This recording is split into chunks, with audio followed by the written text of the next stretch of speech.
Imam Mashkur, seorang warga Aceh yang tinggal di Ciputat Timur, Tangerang Selatan, meninggal dunia diduga dibunuh oleh seorang anggota Pas Pampres bernama Praga Risuandi Manik.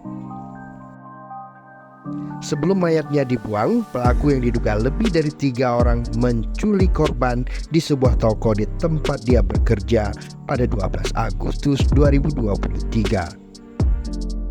Selama proses penculikan, korban terus mendapatkan penyiksaan oleh pelaku. Hal itu diketahui dari beberapa rekaman video yang dikirim pelaku kepada keluarga korban. Dalam video tersebut, korban meminta keluarganya mengirim uang sebesar 50 juta rupiah. Membeli apa yang masih kurnya, apa yang apa dengan tahu apa yang dinan buat tapi yang tiba. Korban mengaku akan segera dibunuh jika uang tersebut tidak segera dikirim.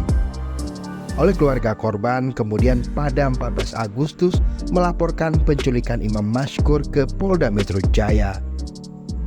Imam Mashkur diketahui meninggal dunia pada 22 Agustus.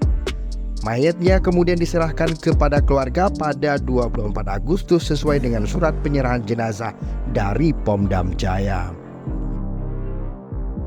Komandan Pas Pampres Maijen Rafael Granada mengatakan kasus tersebut saat ini tengah ditangani Pomdam Jaya. Menurutnya pelaku telah ditahan untuk diambil keterangan dan penyelidikan.